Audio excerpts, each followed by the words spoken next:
Soul Streaming Entry 4: Burnout, Balance, and the Beauty of Solitude. I spend so much time with myself that it has become natural for me to lean into shadow work whenever the time, or should I say, the energy arises.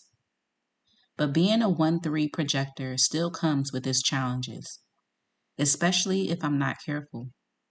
The tail end of my little sister's visit reminded me of that shit real quick. People think Libras always have balance because we're represented by the scales. But the truth is, we're always striving for balance. Harmony is what restores us. It's what helps energy flow more seamlessly through our lives. The moment my sister arrived, we were booked and busy, letting each day carry us into the next adventure. Some were planned, but most were spontaneous pulls on our energy. And we say, why not? I knew I was pushing my limits by packing in such a busy itinerary with little rest in between. Sure enough, burnout smacked me hard. It always shows up differently in my body, but this time it came as a head cold with a fever. And that fever, it made me sit my ass all the way down. I could barely lift my head off the pillow. Internally, I kept telling myself, girl, you are pushing this shit too far. Balance out before you crash out. But I didn't listen soon enough. I ended up sleeping for 2 to 3 days straight, barely eating. I hadn't been sick in over 3 years. So when my body manifested this cold, my discernment kicked in. I asked, like how I always do, what my body needed from me, what I could give it, if anything. The answer was loud and clear: rest. That contrast hit me. Child, when I say I live a slow paced life, I mean that shit. Overriding my system with nonstop go, go, go fried me out completely.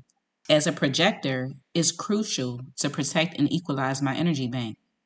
And yes, I wanted my sister to have the most amazing birthday trip.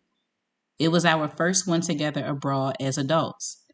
But I also know it served as a distraction from the deeper reasons that led me to Thailand in the first place. The truth is, everything I do is strategic. Even before I consciously realize it, with my evolution always at the center. Now, with my sister gone and me reacclimating to solitude, it hit me again. I'm back to facing myself, back to the unfoldment of rebuilding my life in a way that centers me, but still overflows with love for the souls I choose to share energy with. And for some reason, it feels like remembering something from a past life, trusting my soul led steps as they unfold before my eyes. It's wild to witness and even more intense to feel. Sometimes it feels like the hardest choice I've made in this 3D world, a world I'm a part of, yet at times don't feel a part of because I see the energy for what it is. And once you see the illusions, you can't unsee them. Lessons in solitude.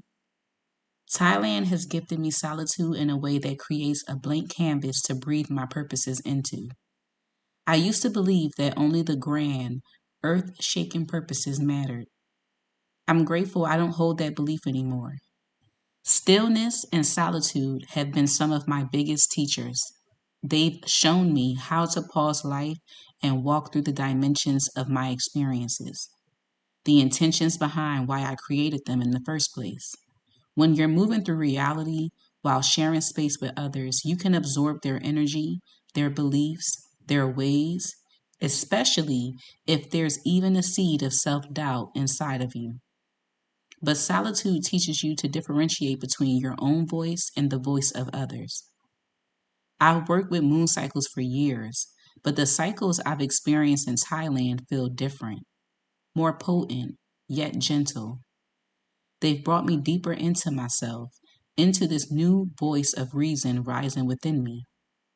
And here's what I've come to know: the overlooked purposes stack up and lead to the grander ones.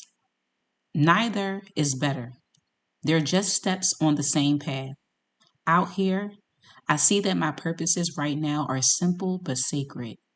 Spending time with myself, putting myself first, resting, exploring new environments and routines, sharing love and wisdom with whoever I meet, writing about my adventures, posting a photo that an old version of me would have been too afraid to share. All of it counts. Being okay with not needing to be more than who I am in this exact moment. That too is a purpose. Unlearning guilt, shame, and fear along the way is my guiding post. Facing shadows and meeting them with love and acceptance is the work. When I let go of the pressure to prove myself through some grand purpose, I made room for play, passion, and joy. And in my soul, I know that's what truly matters. What brings me joy is the guiding post. And the most beautiful part is I don't have to settle for just one. I get to explore them all. How fucking great is that? As I sit here writing this entry, I see it clearly. Today, my purpose was to write, to enjoy lunch at a breathtaking cafe overlooking the sea. The views, the people, the energy of the ocean. It brought me immeasurable joy and gratitude. Gratitude for believing that this could be my life. Gratitude for living this as my daily routine. Journal prompts. Take your time with these. Let them bring you closer to the most authentic version of yourself. 1. Do you know how burnout shows up in your body? How do you reset your nervous system when it arrives? 2. Do you know your human design strategy? Are you truly living in alignment with it? 3. Are you comfortable with solitude, or do you crave the energy of others? 4. What overlooked purposes in your life are quietly bringing you joy? 5. When was the last time you felt true joy? What were you doing in that moment? Check out the video below where I answered 10 questions my little sister asked me about living in Thailand. If you have questions you'd love for me to answer in a future entry, drop them in the comments. Who knows, your question might shape the next soul stream. Thank you for witnessing this soul stream.